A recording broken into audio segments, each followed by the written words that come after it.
Last 20 minutes అని చెప్పి hype చేసేస్తున్నారు. ఎన్టీఆర్ గారు అయితే నెక్స్ట్ లెవెల్కి తీసుకెళ్ళిపోయారు. ఇప్పుడు ప్రెషర్ పెరిగిపోయింది మాల్ ఆఫ్ సడన్. నాకేం ప్రెషర్ లేదండి. లేదా? లేదు లేదు నో. తమ్ముడు సినిమా చూసే ముందే హీ నోస్ ద కథ. 20 మినిట్స్ ఏంటో కూడా తెలుసు ఆయనకి. బట్ అది ఎలా షేప్ అవుట్ అవుద్ది అనేది ఉంటుంది కదండి, మనకు తెలుసు. బట్ అది ఎలా షేప్ అవుట్ అవుద్ది ఈ సినిమాకి సార్, ఇప్పుడు పేపర్ మీద ఉంది, ఎంత బాగా ట్రాన్స్లేట్ అయింది, అసలు దాన్ని క్యారీ చేయడానికి ఫస్ట్ నుంచి ఏం లీడ్ చేసుకున్నారు వాళ్ళు, అవన్నీ కదండి ముఖ్యం. ఇప్పుడు ఏదైనా హైలైట్ ఆఫ్ ద ఫిల్మ్ ఎప్పుడు ఒకటే ఉంటుందండి సినిమా, ఎప్పుడు ఒకే హైలైట్ ఉంటుంది. ఈ ఫిల్మ్కే హైలైట్ మేము అక్కడ ఎండ్లో ఇచ్చాం. Because the reasoning is like that. ఎందుకు జరుగుతుంది ఇదంతా ఏంటి అనే దానికి ఒక రీజనింగ్ అక్కడ తెలుస్తుంది మీకు. So that's why that 20 minutes has become very pivotal for us. Okay. So NTR గారు ప్రతి ఈవెంట్లోనే కాలర్ ఎగరేసి చెప్తారు ఫ్యాన్స్కి, ఒక భరోసా టైప్లో. మీ కాలర్ ఎగరైపోతే సిగ్గుపడ్డారు బాగా. అంటే అంటే జనరల్గా అంటే నేను అంత మాట్లాడలేనండి, అంటే కొంచెం తక్కువ మాట్లాడతాను. సో నేను వచ్చేది ఏమి నాన్న ఎందుకు అంటే it was a very memorable moment, happy moment.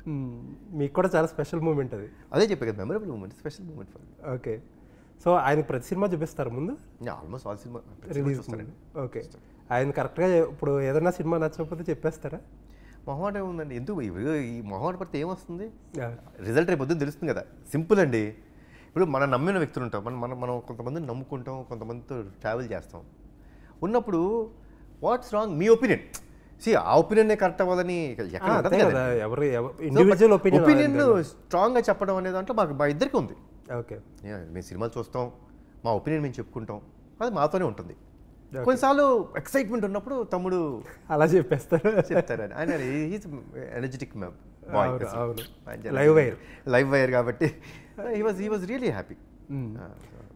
So me Amigos కానీ డెవిల్ కానీ కొంచెం ఇష్టపడి చేసిన సినిమాలు, డిఫరెంట్ సినిమాలు. కళ్యాణ్ రామ్ ఏదో కొంచెం వెరైటీ తీసుకురావాలని డిసప్పాయింట్ అయ్యారా రిజల్ట్తో? నేను ఒకటండి, నేను ఏ సినిమా అయినా సరే ఇష్టపడే చేస్తా 100%. I don't do films for అంటే యూజువల్లీ కొంచెం ఒక డిఫరెంట్ చేసినప్పుడు ఎక్కువ ప్రేమిస్తారు కదా. డిఫరెంట్ ఫిల్మ్స్ చేశాను, డిసప్పాయింట్ అవుతామండి. ఎందుకు అవ్వండి? See when you expect something, when you think this film will do good, when it doesn't do good, డెఫినెట్గా డిసప్పాయింట్ అవుతాం. అసలు డిసప్పాయింట్ అవ్వను నేను, ఇది వీటన్నిటికీ అతీతం నేను అన్నాను. ఓకే. డిసప్పాయింట్ అయ్యాను. But the thing is I learn, I definitely learn. I try, ఇది ఎందుకు పోయింది, ఏం నచ్చలేదు ఆడియన్స్కి, ఎక్కడ ఏమైంది, ఆస్పెక్ట్స్లో ఏమన్నా ఇది ఇలా ఉన్నది అవ్వలేదా. Then I start talking to my team, ఇలా అనుకున్నాం ఏమైంది, ఓహో ఇది రీచ్ అవ్వలేదన్నమాట వాళ్ళకి, మనం అనుకున్నది ఇది రీచ్ అవ్వాల. ప్రాబ్లీ అది ఎక్కడో మనం అనుకున్నది జరిగింది ఒకటైంది, అంటే మనం అనుకున్నది చూపించింది ఒకటి అయిపోయింది. So they was some generation loss in the translation. So ఇలాంటి ఆస్పెక్ట్స్ అన్నీ. కొన్ని విషయాల్లో సార్ ఎమోషన్ ఇంకొంచెం గట్టిగా ఉంటుంది. This is what they expect from people. What are the people watching right. ఈ రోజుల్లో జనాలు ఎలాంటి కంటెంట్ చూద్దామని ఇష్టపడతారు. సో ఇలాంటి ఆస్పెక్ట్స్ పెట్టుకుని చేస్తాం. ఇప్పుడు మీ సినిమాలు మీరు చూసుకుంటారు కదా, ఫస్ట్ నుంచి చూసుకుంటారు కాబట్టి ఒక సినిమా తేడా కొడుతుందని చెప్పి ఏ స్టేజ్లో మీకు తెలుస్తుంది? జనరల్గా అండి నాకు తెలిసి being very positive, I think till the end we can't know అండి. ఫైనల్ చూసినప్పుడే. కొన్ని చాలా తక్కువ సినిమా అండి నేను చేసిన సినిమాలో. I think probably 2 or 3 films అదే వెన్ షూటింగ్లోనే అనిపించింది, అమ్మా దొరికేసాం. ఏమంటే వద్దలేండి, ఎందుకు పాస్ట్ ఇస్ కర్మ. ఓకే. కర్మ గురించి మాట్లాడద్దు, అయిపోయిందిగా. ఓకే. విల్ గో ప్రోగ్రెసివ్ అంతే. సో అయిపోయింది, నేను దాని గురించి మాట్లాడను. బట్ మిగతా టైం అప్పుడు ప్రాబబ్లీ చూసిన తర్వాత అరే నేను ఇందాకన్నా కదా ఆస్పెక్ట్ ఎమిగోస్ చేసినప్పుడు I full certain things.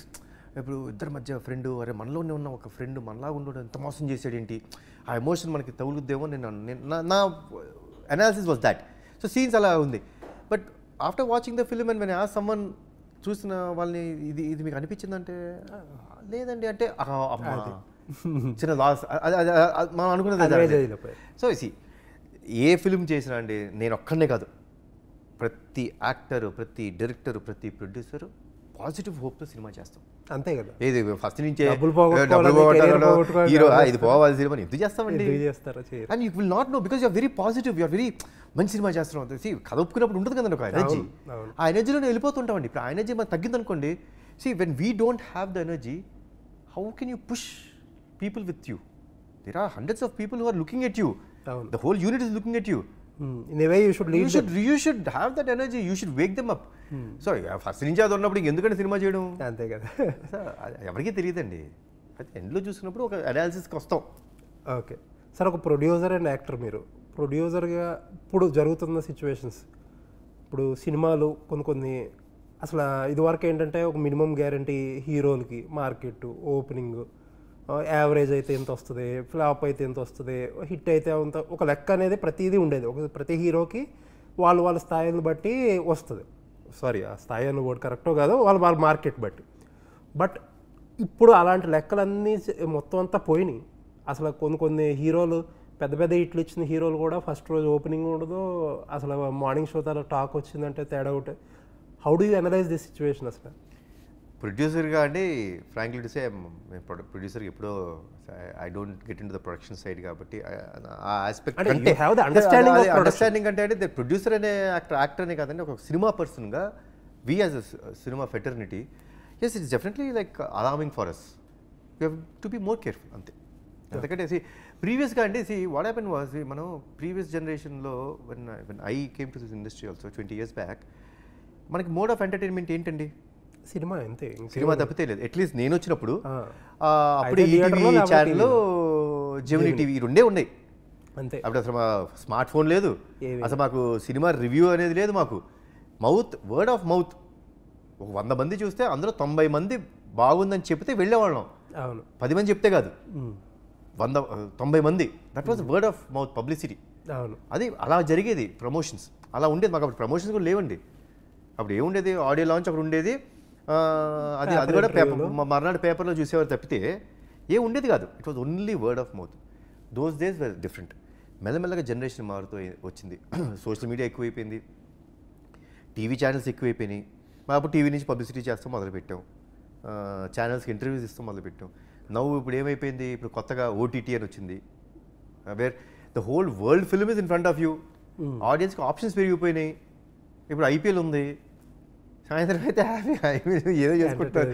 So what happen was, అప్పట్లో ఆడియన్స్కి ద ఓన్లీ వే ఆఫ్ ఒక ఫ్యామిలీగా ఒక బయటికి వెళ్ళి ఎంజాయ్ చేయాలన్నా, ఎక్కడికైనా వెళ్ళాలన్నా సినిమానే వాజ్ ఓన్లీ మోడ్. ఇప్పుడు అలా కాదు కదండి, చాలా మోడ్స్ ఉన్నాయి వాళ్ళకి. దాంట్లో వన్ ఆఫ్ ద మోడ్ మా సినిమా అయిపోయింది అన్నప్పుడు ఏమవుతుంది, our risk ratio has become very high. చాలా ఎక్కువ అయిపోయింది మా రిస్క్ రేషియో. కాబట్టి మేము ఇంకా జాగ్రత్తగా చేయాలండి అంతే. అంతకంటే ఏముంటుంది, ప్రతి వాళ్ళు జాగ్రత్తగా, అందరూ జాగ్రత్తగానే చేస్తారు. You have to be more careful అంతే.